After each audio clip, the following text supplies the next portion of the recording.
अरे बहराइच की पहचान पूरे भारत में सैयदे सालार से होती है।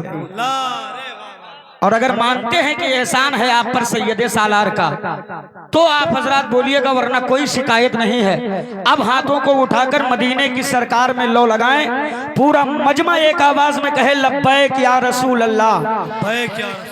जो लोग पीछे रोड पर खड़े हैं, मैं उनसे गुजारिश करूंगा अल्लाह के वास्ते, आप अगर खड़े ही रहना है तो थोड़ा सा करीब चले आएं। ये दुकानें जो लगाई गई हैं, मेले की शक्ल इस जलसे को न दें। ये मेला नहीं है, यहाँ आप हुजूर की बातें सुनने के लिए आए हैं। ये वलमा अपनी तमाम तर मसरूफियात से अपना वक्त निकाल कर यहाँ तशरीफ लाएं, इसलिए ताकि आपकी इस्लाह कर सकें। आप हजरात भी जहाँ हैं वहीं से खिराज अकीदत पेश करें, हाथों को उठाएं और कहें लब्बैक या रसूल अल्लाह। अगर आप वाकई में डरते नहीं है, सीने में किसी चीज का डर नहीं है, खौफ नहीं है, तो एक मर्तबा कह दें लब्बैक या हुसैन, लब्बैक या हुसैन, लब्बैक या हुसैन।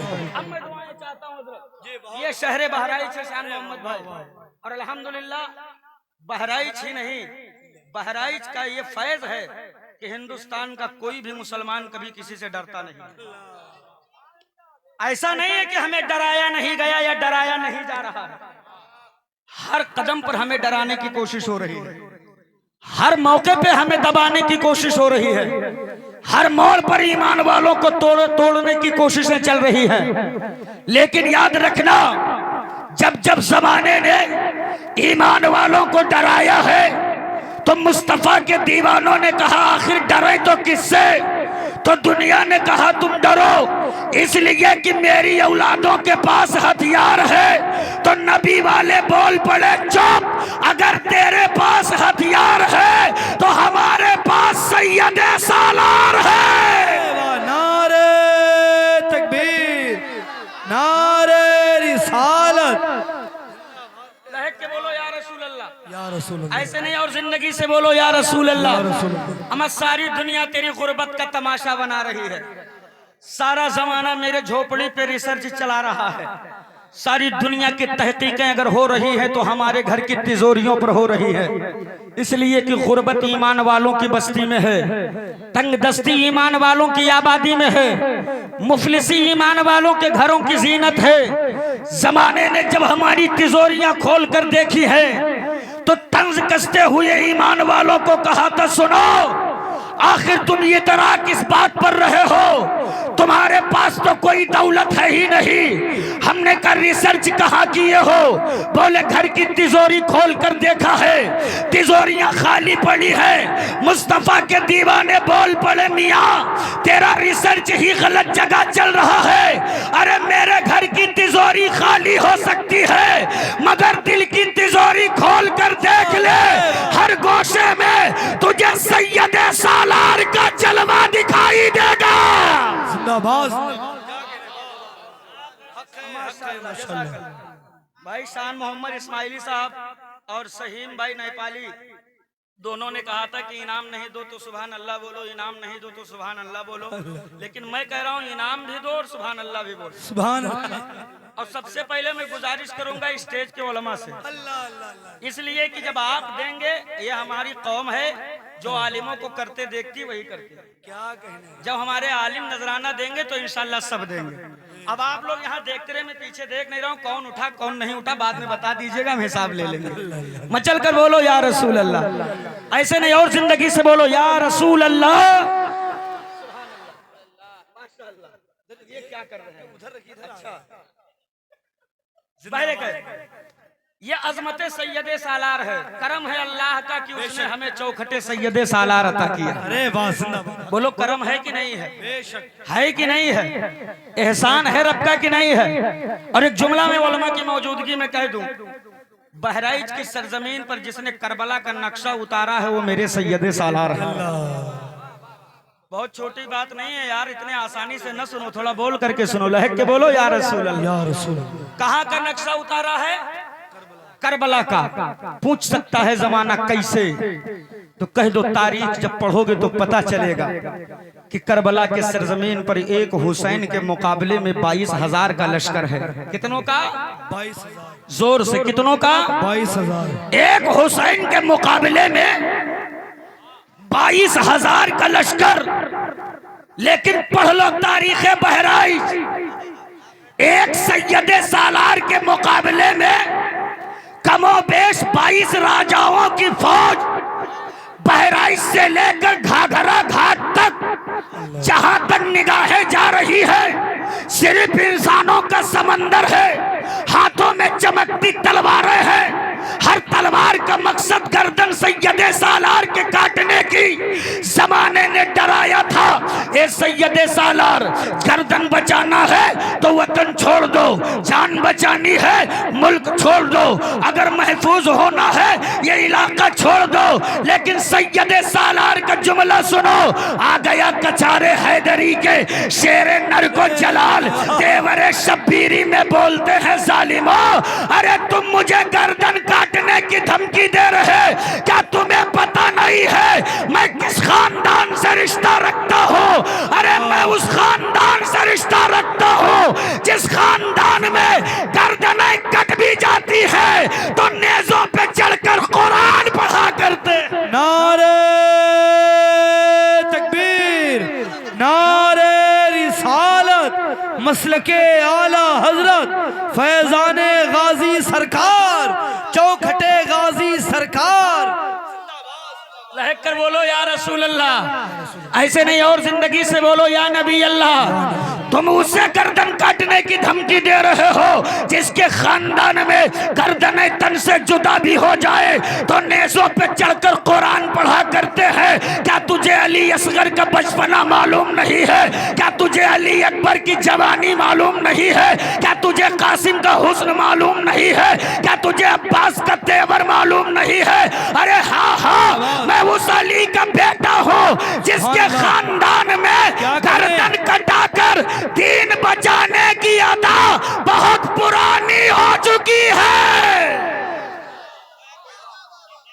अल्हम्दुलिल्लाह। बेशक शहर बहराइच और पूर्व बहराइच में रहने वालों, तुम अपने नसीबे पे जितना नाज करो कम है। लेकिन अफसोस तो तब होता है हजरत, हमारे इलाके से लोग बहराइच तो रोज जाते हैं लेकिन चौखटे सैयदे सालार पर कभी कभी जाते हैं। ये कम नसीबी है। अगर पड़ोस में किसी के यहाँ से एक बकरा का मिन्नत मान दिया गया कि ये बकरा फला तारीख में फला महीने में गाजी बाबा के यहाँ जाएगा, तो आदमी तो तैयार नहीं होते हैं लेकिन औरतें पूरे महल्ले की तैयार हो जाती है कि जब फलानी फुफ्फू के बकरा जाई तो हमहू जेबे जूड़ा चिमटी और बेलना चौकी लगी, पूरी तैयारी बना लेते है ना। लेकिन अफसोस हर रोज बहराइच पड़े हो मगर चौखट से फैजान नहीं ला पाते हो। याद रखना मुसलमानों, सारी दुनिया ने तेरी कुव्वत पर रिसर्च करके ये पता लगाया कि माल मुसलमानों का लूटा गया, घर मुसलमानों का फूंका गया, बस्तियां मुसलमानों की उजाड़ी गई, बच्चे ईमान वालों के ज़बा किए गए, इनकी बेटियों के आबरू को लाकर सरे बाजार नीलाम किया गया। तेरे बेटियों के टुकड़े कभी फ्रीजों में है, कभी कुएं में लटक रही है, कभी नहर पे पड़ी है, कभी गली कूचे में पड़ी है। लेकिन सारी दुनिया हैरान, इतनी तकलीफें देने के बाद भी नबी वाला अपने नबी से दूर क्यों नहीं हो रहा? अल्लाह, नबी वाला अपने नबी से दूर क्यों नहीं हो रहा? शोर से नबी वाला अपने नबी से दूर क्यों नहीं हो रहा है? मुझे अपने वक्त का ख्याल है, बहुत कम वक्त में मुझे गुफ्तगू समेटनी है, लिहाजा आप अगर बोल कर सुनेंगे तो जल्दी बैठ जाऊंगा, वरना मुफ्ती हम्माद साहब आए हैं, उनसे मुसाफा करेंगे, गाड़ी में बिठा के भेज देंगे कि हजरत फिर कभी बुलाएंगे, आप तकरीर कर लीजिएगा, आज सिर्फ हमारी तकरीर होगी। लहक कर बोलो, पीछे वाले बहुत कंजूसी करो, लहक के बोलो या रसूल अल्लाह, या रसूल बोल दो, और लहक के बोलो या हबीब अल्लाह, या हबीब अल्लाह। मैं एक जुमला कह दूं माशाल्लाह, बहुत अच्छा बोले। थकता वो है जो फौजी होता है। अल्लाह अल्लाह, वाह। नबी का आशिक कभी थकता नहीं। आप कैसे आशिक को थक गए यार? अभी तो जलसा शुरू हुआ है। टूटता वो है जो फौजी होता है। नबी का आशिक कभी टूटा नहीं करता, जोर से, नबी का आशिक कभी टूटा नहीं करता। तारीख बताती है, उलमा गवाह हैं कि ममलिकों के सरहदों के तहफ्फुज के लिए हुक्मरानों ने लड़ाके तैयार किए हैं, फौजी बनाए हैं, लेकिन कुर्बान जाओ आमना के चांद की अजमत पर, दीन इस्लाम की हिफाजत के लिए मेरे मुस्तफा ने लड़ाके नहीं तैयार किए हैं, फौजी नहीं बनाया है, बल्कि दीन की हिफाजत के लिए आमना के लाल ने आशिकों की जमात बनाई है। और जिसे यकीन ना आवे वो चलकर मक्का देख ले। वाह रे बिलाल हबशी, जमाना जिसे कह दे ये बेकार है, उसे मेरे मुस्तफा सीने से लगाकर उम्मत का बिलाल बना देते हैं। चल के देख लो मक्का, टूटता वो है जो फौजी होता है। नबी का आशिक कभी टूटा, जोर से, नबी का आशिक कभी टूटा नहीं करता है। बिलाल हबशी हैं, हुजूर का कलमा पढ़ने लगे, आए हाय हाय, बोल लो सुभान अल्लाह, या हद का नारा लगाने लगे। बिलाल ने इतना कहा है तो जालिमों ने पूरी मशीनरी बिलाल के खिलाफ इस्तेमाल की। बिलाल ज़बान पर तो हाथों में हथकड़ी लगा दी गई, पैरों में बेड़ी डाल दी गई, पथरीली जमीनों पर घसीटा गया, गालों पे तमाचे मारे गए, सीने पे पत्थर रखा गया।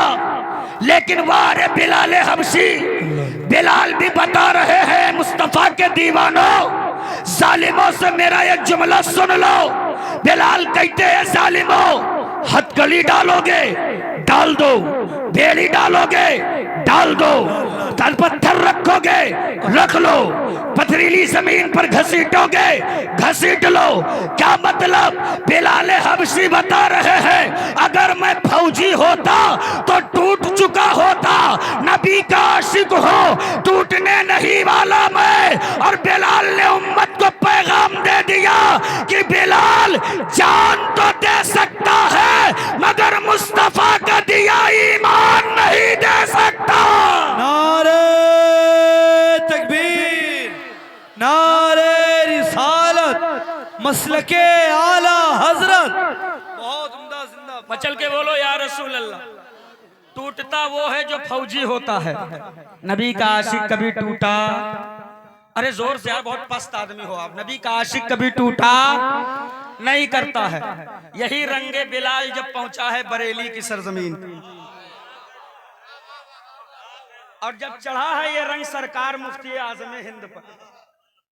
एक वक्त था, इसी भारत के संसद भवन में एक बिल पास किया गया था, जब कहा था कि हिंदुस्तान की तरक्की के लिए, यहाँ पॉपुलेशन पे कंट्रोल करने के लिए मुसलमानों को नसबंदी कराना पड़ेगा। बड़े बड़े मुफ्ती साहब बिके, नदवा के मुफ्ती साहब बिके, सहारनपुर के मुफ्ती साहब बिके, शाही मस्जिद के इमाम साहब बिके, मगर जब बात मेरे मुफ्ती आजम तक पहुंची, अरे सरकार मुफ्ती आजम हिंद ने लिख दिया कि मजहब इस्लाम में नसबंदी कराना हराम है, हराम है, हराम है। क्या लिखा? हराम है। जोर से बोलो, क्या लिखा? टूटता वो है जो फौजी होता है, नबी का आशिक कभी टूटा नहीं करता। जैसे लिखा मेरे मुफ्ती आजम ने, हुकूमत की सारी मशीनरी सरकार मुफ्ती आजम हिंद के खिलाफ। जमाने ने कहा मुस्तफा रजा फतवा बदल दो, वरना हथकड़ी डाली जाएगी, बेड़ी डाली जाएगी, कैदी बनाए जाओगे, सलाखों के अंदर जाओगे, मुजरिम करार दिए जाओगे। आ गया शेरे रजा को जलाल, रंगे बिलाली जब चढ़ा है तो बोल पड़े, हथकड़ी डालोगे डाल दो, बेड़ी डालोगे डाल दो, मुजरिम बनाओगे बना लो, कैदी बनाओगे बना लो।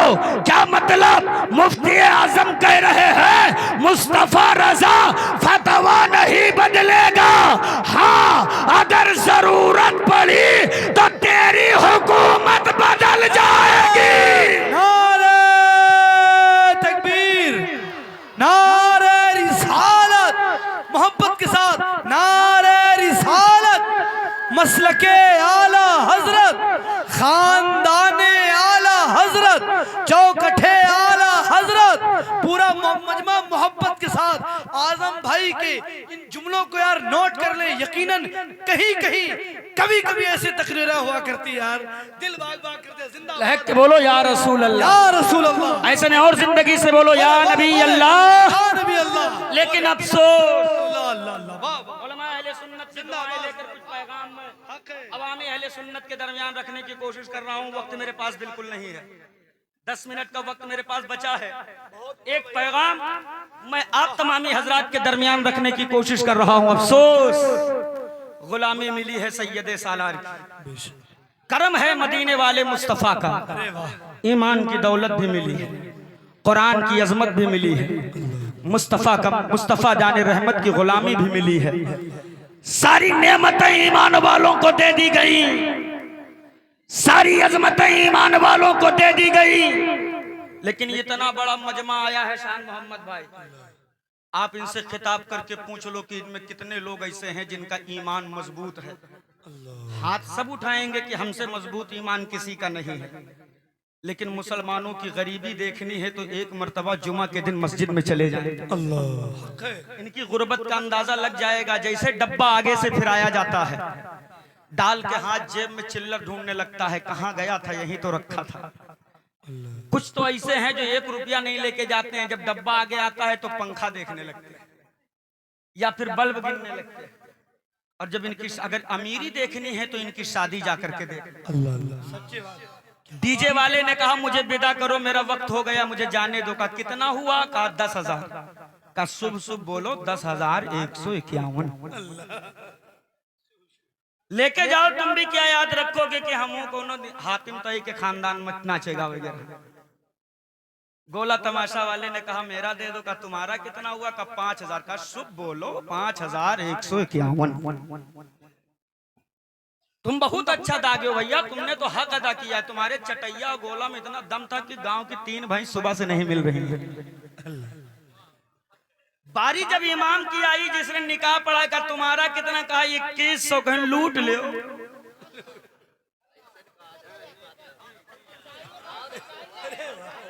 लूट ले। बुलाओ सदर को, सेक्रेटरी को, मैनेजर को, मोहतमिम को। 2100 रुपया निकाह पढ़ाई कौन सी शरीयत में लिखा है? अल्लामा सलार ने पकड़ लिया गिरेबान, कहा मर्दोद, अगर निकाह का पैसा शरीयत में नहीं लिखा है तो ये डीजे कहाँ लिखा है? लेकिन अफसोस दिल के फफोले जल उठे सीने की दाग से। इस घर को आग लग गई घर के चिराग से।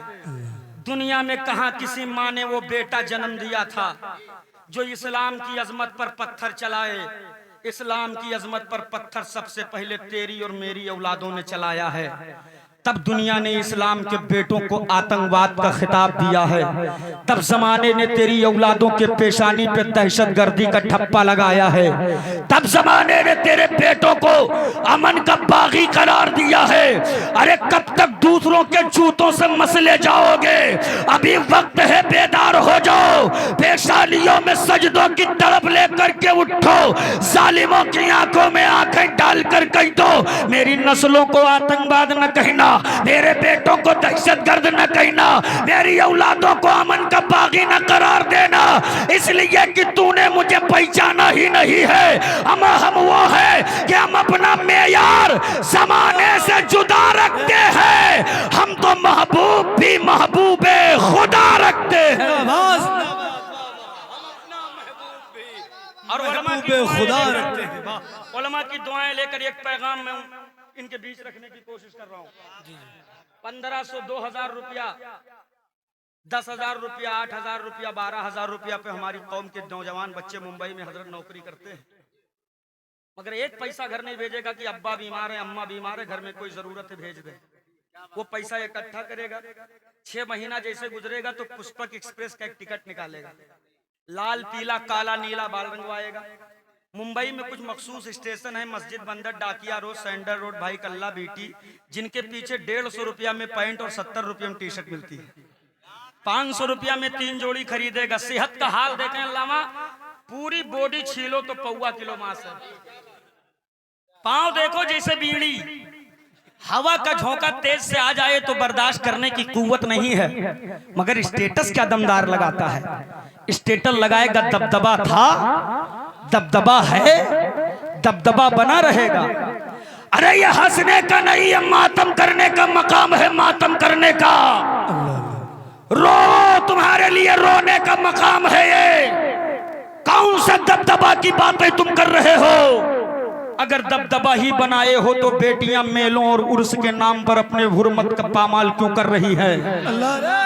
अगर दबदबा ही बनाए हो तो तेरे घर की बेटियां बारात में बेपर्दा अपने हुस्न की नुमाइश कैसे कर रही है? अगर दबदबा ही बनाए हो तो कटोरा लेकर जहेज के नाम पर भीख मांगने कैसे उतर गए हो? अगर दबदबा ही बनाए हो तो 250 बारात की नौटंकी कहां से दिखाने के लिए लाए हो?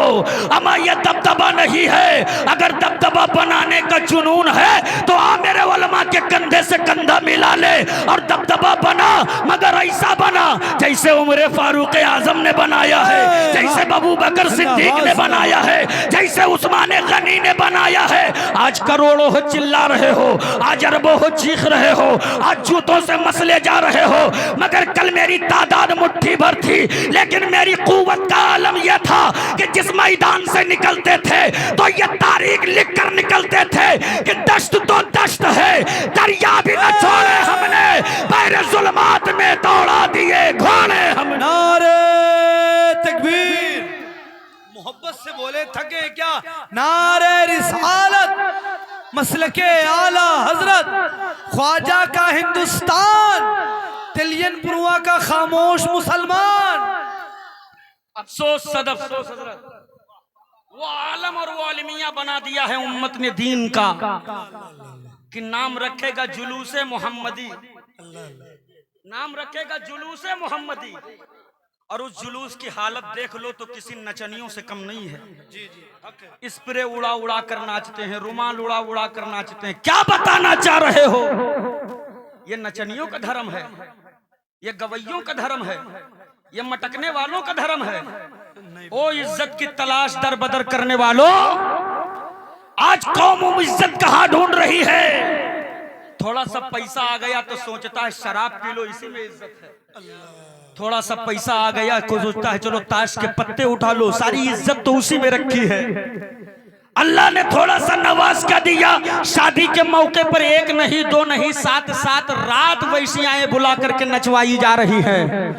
फिर कहीं तो मौलाना इज्जत क्यों नहीं मिल रही है?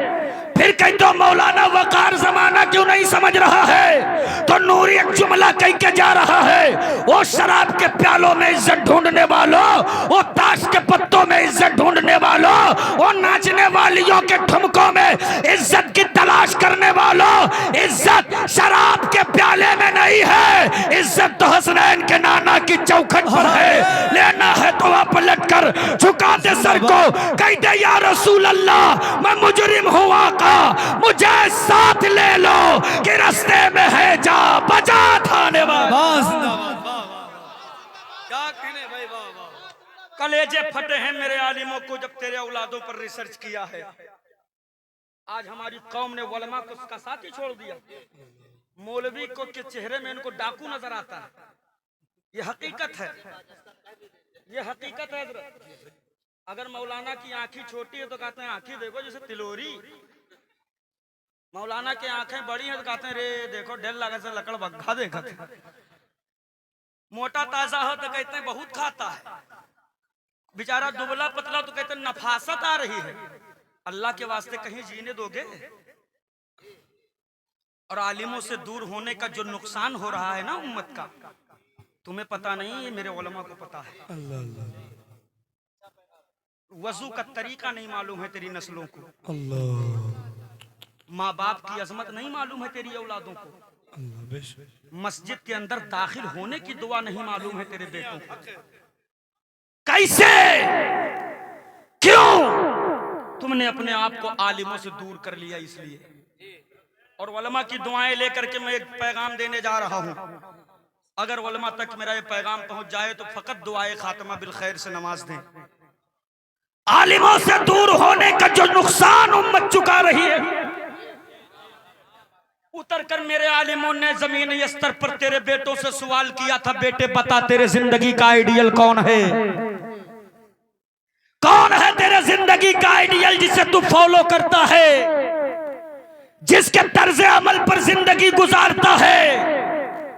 तेरे जाहिल बेटों ने खिलखिलाकर हंसते हुए जवाब दिया था, मौलाना मेरा आइडियल तो सलमान खान है, मौलाना मेरा आइडियल तो शाहरुख खान है।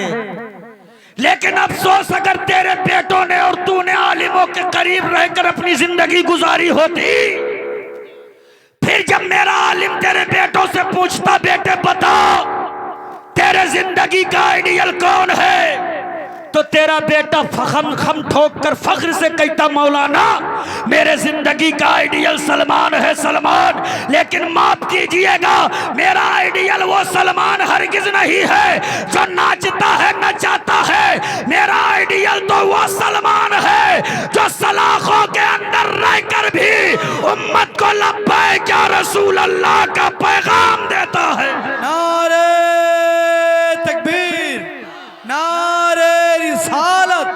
जरा उसी नारे को बुलंद करके पूरा मजमा हाथों को उठा करके नारा बुलंद करे, लब्बैक लब्बैक लब्बैक या रसूल अल्लाह, लब्बैक लब्बैक लब्बैक या रसूल अल्लाह। लहक कर बोलो या रसूल अल्लाह। एक आखिरी पैगाम जो मैं हर जलसे में पहुंचाता हूं, जी जी, बस एक आखिरी पैगाम है। उलमा से माजरत चाहता हूं, 5 मिनट का वक्त मेरा और लगेगा। हजरत, वो हालत खराब कर दिया है लोगों ने कि जब तक 250 आदमी बारात में न ले जाएं, इनके निकाह मुकम्मल नहीं। अगर कोई गरीब आदमी कह दे 250 ना 100 चले आना, तो सीधा जवाब पाते 150 हमरे परवरवे में, हम कौन में 100 चले। टेलियन पूर्वाग्रदों नवा से आए हुए सुन्नी मुसलमानों, 150 ना 500 आदमी बागी लेहड़ा तुमरे हैं, तो तुमरे खत्ती हैं कि दूसरे खत्ती? अपने दरवाजे पर 25 गाड़ी ब्लैक कलर की स्कॉर्पियो लेके जा रहा है नौटंकी दिखाने। एक गाड़ी में 7 से 8 आदमी की जगह होती है, 14-15 भर के जाते हैं। उक्कर तेल सब चिचवात है। एक बार आती अल्लाह माशाअल्लाह हजरत, वरना हाथ धोत नहीं देखा। वो बुलोरो के खिड़की से मुड़ निकाले जैसे छगड़ी देखा था। जैसे लगता है कि इनको यहां से टारगेट दे के भेजा गया हो कि बेटा तुमको उतर के सीधे हमला करना है। वो बेचारे सुबह से लगाए, ये अनार का दाना है, ये सेब है, ये केला है, ये छेना है, ये बर्फी है, फला है, ये फला है, खूब साफ सुथरे तरीके से लगाए। ये उतरे बेहूदे, ऐसे कूदे से बंदर झपटता। हाथ तो धुले नहीं, छेना जिसपे उंगली पड़ी फिंगर बन गया काला काला। वो उत्पाद मचा देते हैं कि उठाया खाया फेंका, उठाया खाया फेंका, जो अंदर गया गया वरना टेबल के नीचे गया। मेरे कौम के जालिमों, मेहमान बनकर गए हो। अल्लाह अल्लाह, ये मेहमान है। मुर्गी फ्राई में धनिया है तो इसमें तेल है तो उसमें चर्बी है, और 300 बराती तो 300 के यक्का फरमाइश का। एक नल्ली की पीस लगा दो, एक सीने की बोटी लगा दो। कहां से लाएगा नल्ली और सीना इतना? अलग से जाए कहूं काठमांडू से सब बकरा के छत्ता कटवाए लावे। लेकिन अफसोस, तेरे होने वाले जुल्म को उसी भीड़ में एक गरीब कमजोर लाचार बाप टहल कर सब देख रहा है। सब देख रहा है, मगर जब्त देखें हजरत उसका, एक भी बाराती से झगड़ा नहीं करता। अल्लाह जी हक है, एक से भी लड़ाई नहीं करता है। ऐसा नहीं कि गुस्सा नहीं आ रहा है, उससे ज्यादा गुस्सा किसको आएगा जो तेरे एक टाइम के पेट भरने के लिए किसी के घर का टोकरा ढोया हो। अल्लाह, 10 रुपया अगर मार्केट में गिर जाए या नाली में गिर जाए और न मिले ना, तो हमें कितना अफसोस होता है। जब तू किसी के दरवाजे पर मुर्गी फ्राई की प्लेटें और मिठाई की प्लेटें टेबल के नीचे फेंकता होगा तो उस बाप के दिल पर क्या गुजरती होगी। अच्छी सब्जी घर में बन जाए तो कढ़ाई जबान और उंगली से चाट लेने वालों, क्या हो जाता है तुम्हें गरीबों के दस्तरखान पे बैठने के बाद। कब तक के गरीब बेटियों के बाप के गुर्बत भरे दस्तरखान की खैरात पर पलोगे, कब तक पलोगे। एक भी बाराती से झगड़ा नहीं करता है। कलेजे तो तब फटे हैं, आंसू तो तब निकले हैं जब उस गरीब बाप ने एक एक बाराती से हाथ जोड़कर कहा है कोई कमी रह गई होगी तो माफ कर दीजिएगा, कोई कसर रह गई होगी तो माफ कर दीजिएगा, कोई खता हो गई होगी तो माफ कर दीजिएगा। अरे वो हुसैन आजम के नारा बुलंद करने वालों, वो गौसे आजम के नियाजो लंगर लुटाने वालों, आजम खान नूरी तुमसे एक सवाल कर रहा है। अगर आपका जमीर जिंदा है तो मुझे जवाब दे करके जाना। करबला के मैदान में मेरे मौला हुसैन ने अपने जानिसार बच्चों को इसीलिए कटवाया था। क्या तुझे करबला की तारीख पता नहीं है? अरे ये गरीब कमजोर बेबस बाप कौन है? ये वो है जो आज अपनी जिंदगी की जमा पूंजी तेरे हवाले कर रहा है। ये वो है जो आज अपने कलेजे का टुकड़ा तुझे देने जा रहा है। ये वो है जो आज अपनी जिंदगी की सबसे हसीन और सबसे महंगी और सबसे कीमती चीज तेरे घर की जीनत बनाने जा रहा है। कल कयामत के दिन मौला ज़ैनुल आबिदीन ने अगर गिरेबान पकड़कर पूछ लिया कि बता, तूने तो करबला का मंजर नहीं देखा लेकिन मैंने अपनी निगाहों से खड़े होकर के सब देखा था। जब हुसैन के गोद में मां के असगर का गला छेदा गया है, जब जवान अली अकबर के सीने से बर्छी और बर्छी के साथ हुसैन के हाथों में कलेजे का टुकड़ा बाहर आया है, वो तूने नहीं लेकिन मैंने देखा है। जब हजरत अब्बास के बाजू काट कर उनके जिस्म नूर को जालिमों ने घोड़ों से सुरमा बनाया है, वो मंजर तूने नहीं लेकिन मैंने देखा है। जब सैयदा सकीना के फूल जैसे चेहरे पर जालिमों के तमाचे पड़े हैं। अल्लाह, एक करबला बता तो सही, तेरे कलेजे पर मुस्तफा के बेटों का खून क्यों बहा है? करबला का एक एक जर्रा जवाब देता है। इसलिए हुसैन ने कुंबा नहीं बचाया कि अगर आज घर बचाने में लगूंगा तो नाना की उम्मत शराब में मुलव्विस हो जाएगी, अगर बेटा बचा लिया तो नाना की उम्मत मुजरे में मस्त हो जाएगी, अगर मैंने बेटे बचा लिया तो नाना की उम्मत अपने दरवाजों पे मुजरा अपने हाथों में शराब के प्याले लेकर मैदान में उतर जाएंगे।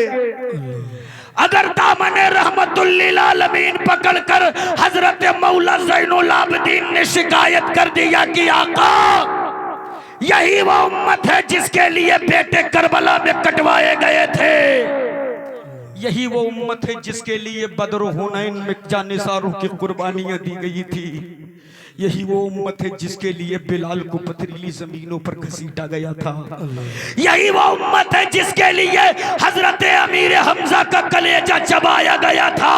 ये लोगों जरा बताओ तो सही, अगर आमना के चांद ने उस महशर के भीड़ में अपना चेहरा फेर लिया तो कौन होगा, कौन होगा जो मेरे सूखे हुए हल्क में कौसर का कतरा डालेगा? कौन होगा जो मेरे झुलसते हुए जिस्म को बचाने के लिए झंडे का साया देगा? कौन होगा जो मेरी हथकड़ियां तोड़वा कर हमें जन्नत का परवाना दिलाएगा? बरेली के इमाम का पैगाम नोट कर लो कि अगर दुनिया और आखिरत में कामयाबी चाहते हो तो आज लो उनकी पनाह, आज मदद मांग उनसे, फिर न मानेंगे कयामत में अगर मान गया। जिंदाबाद जिंदाबाद। वाह क्या कहने भाई, वाह, फिर न मानेंगे कयामत में अगर मान गया। पैगाम बहुत सुंदर है। जहन में बस मैं वो अर्ज करके अपनी जगह ले लूं। माफ कीजिएगा, मैं इसका आदी नहीं कि मेरे यहाँ कुछ मेहमान बाहर से आए मैं ही तकरीर करता रहूं, लेकिन एक बहुत अहम पैगाम जो मेरे जहन में आया है मैं उसे आपके दरमियान रख के जगह ले रहा हूं। एक शादी में 15 लाख रुपया खर्चा होता है मुफ्ती साहब, 15 लाख रुपया खर्चा। लेकिन जिस शादी में, जिस बेटे के शादी में 15 लाख का खर्चा हुआ है, हकीकत जानकर कलेजे फटते हैं कि बेटा जाहिल होता है। ये मेरे उलमा निकाह पढ़ाते हैं, इनसे पूछ लो। जैसे ही निकाह मुकम्मल हुआ, निकाह नामा आगे किया, लो बेटा साइन कर दो, तो धीरे से कान में कहता है मौलाना साहब टाप दनिया नहीं ला रहा। उसकी शादी में 15 लाख खर्चा बेटवा जाहिल। और जाहिल बेटों की वजह से आज हमारी उम्मत का और हुजूर की उम्मत का और हमारे माशरे का नुकसान क्या हो रहा है मालूम है तुम्हें?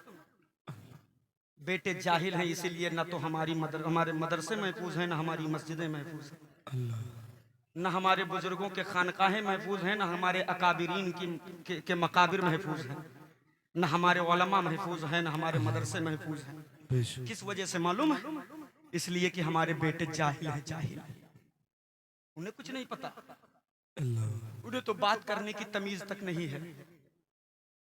हाँ, अगर कोई कहे तुम मुसलमान हो तो बहुत बड़ा हाथ उठाएगा, हमसे बड़ा मुसलमान कौन है? दलील मांगे तो अल्लाह अकबर, कलेजे फटे हैं तेरी इतनी बचकानी दलीलें हैं।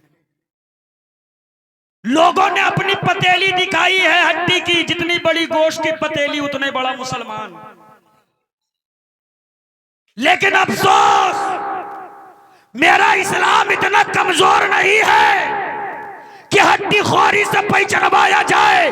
तारीख शाहिद है, इस्लाम कभी बोटियों से नहीं फैला है, इस्लाम तो मुस्तफा की सूखी रोटियों से फैला है। भाई वाह वाह वाह। 15 लाख रुपया खर्चा, बेटा जाहिल। ये मेरे उलमा अगर कह दें अपने बेटों को पढ़ा कर IAS बना दो, IPS बना दो, डॉक्टर बना दो, इंजीनियर बना दो, जज बना दो, बैरिस्टर बना दो, ताकि कल जब हम किसी मुसीबत में फंसे तो ये खड़े होकर मेरा साथ दे सके, तो यही लोग अपने हाथ उठा देते, मौलाना हमसे बड़ा मुफलिस कोई नहीं।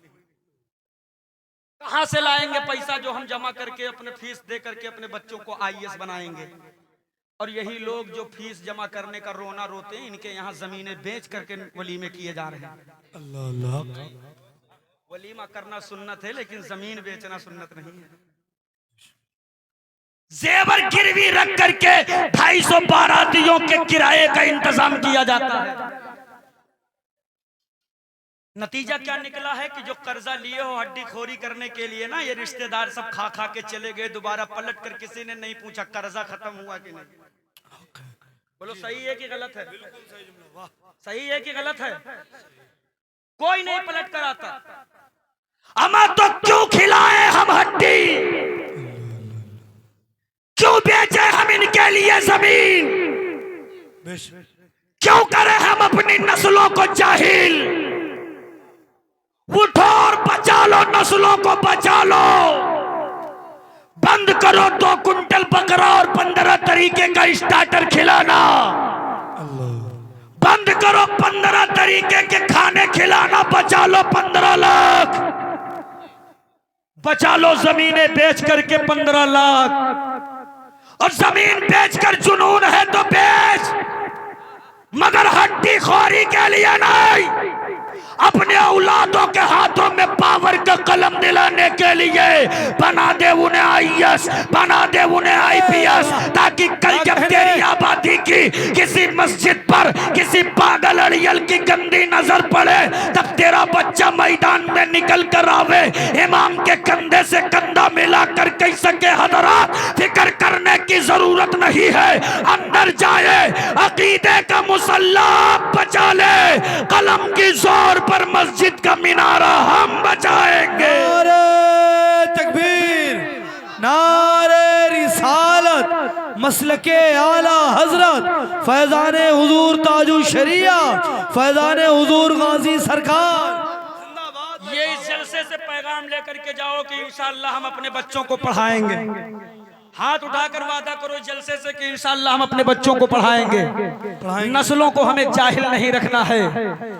हमने अपने उलमा से सुना है कि नस्लें बचाने के लिए नस्लों के हाथों में बम बारूद भाला देने की जरूरत नहीं है, इनके हाथों में सिर्फ पावर का कलम दिला दो, इसलिए कि तलवार से वार किया जाए जख्म पूरा हो सकता है, लेकिन कलम से वार कर दिया जाए तो सदियां गुजर जाती हैं, जख्म पूरा नहीं होता। तो तुम्हें अपने नस्लों को पढ़ाना है। बोलो पढ़ाओगे ना इंशाअल्लाह। इंशाअल्लाह। तो डर काहे रहे हो? हाथ उठा के वादा करो कि इंशाअल्लाह पढ़ाएंगे। एक एक हाथ उठना चाहिए कि इंशाअल्लाह पढ़ाएंगे। अल्लाह तबारक ताला हम सबको इस पर इस्तिकामत अता फरमाए। जो कुछ भी मैंने कहा उसमें जो भी गलती हुई हो मानन सावन अमदन अबदन अदबन, अल्लाह ताला इन उलमा को गवाह बनाकर मैं तौबा करता हूँ। अस्तगफिरुल्लाह रब्बी मिन कुल्ली ज़ंबि व अतूबु इलैह। खूब की शेरे चमन फूल चुने शाद रहे, बागबा जाता हूँ मैं गुलशन तेरा आबाद रहे। बड़े गौर से सुन रहा था जमाना, हम ही चल दिए दास्तां कहते कहते। अस्सलामु अलैकुम व रहमतुल्लाह।